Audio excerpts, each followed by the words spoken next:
I'm 83 years old, and for most of my life, I believed I was a good man. I paid every bill. I never missed a day of work. I kept food on the table. But last winter, my son said something to me that shattered everything I believed. He said, "Dad, you were there, but you were never really with us. And I haven't slept properly since. Sit down. If you're under 40, I need you to listen carefully, because I made a mistake that took me 50 years to understand. And by the time I realized it, it was too late. The man I thought I was.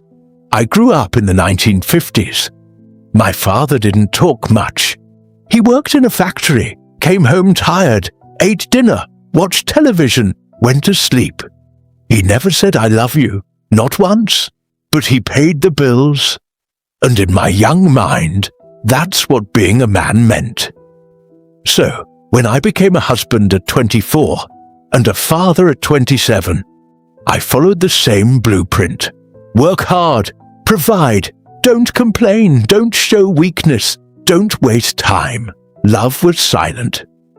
The promotion that changed everything. When my son was 5, I got offered a promotion. It meant longer hours, more responsibility, more money. I remember my wife asking, "Will you still be home for dinner?" And I said something I thought was noble. I'm doing this for us. I truly believe that, but for us slowly became without us. I started missing little things. Soccer games, school plays, bedtime stories. At first, I promised I'd make it next time. There's always a next time, until there isn't. The small moments I didn't notice children don't beg forever. At first, my son would wait by the window. Then he stopped waiting. At first, he would bring me drawings.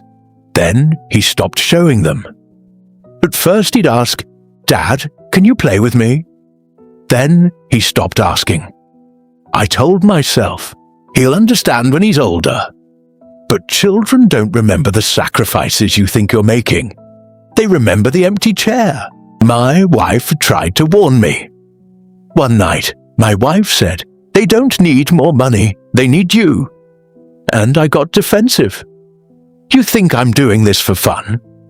I felt unappreciated, but now, at 83, I realized something painful. She wasn't criticizing me, she was warning me, and I didn't listen. Success felt good. The promotions kept coming. Bigger house, better car, private school. Neighbors respected me, my colleagues admired me, I felt important. But importance at work does not replace presence at home. I confused admiration with love. They are not the same. The day I realized something was off. My son was 16. I tried to give him advice about life. He looked at me, politely, but there was distance in his eyes. He didn't argue, he didn't rebel, he just didn't open up. And I remember thinking, why doesn't he talk to me? I never asked myself the harder question. When did I stop talking to him? Retirement. At 65, I retired. I thought, now I'll finally have time. But time doesn't rewind. My son had his own life, his own family, his own responsibilities. I tried calling more. Sometimes he was busy.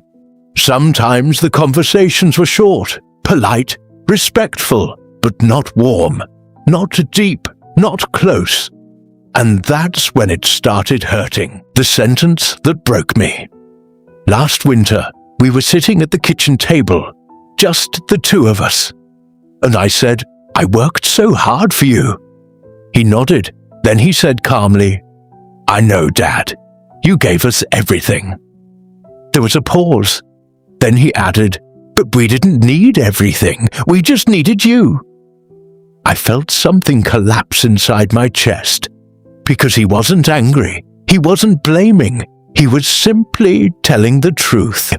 The loneliness. No one warns you about, no one tells men this. When you age, the house gets quiet, friends pass away, your body slows down, and all that you have left are memories. And memories are not kind. They replay what you missed. They whisper what you ignored. They remind you that money can buy comfort, but it cannot buy back time.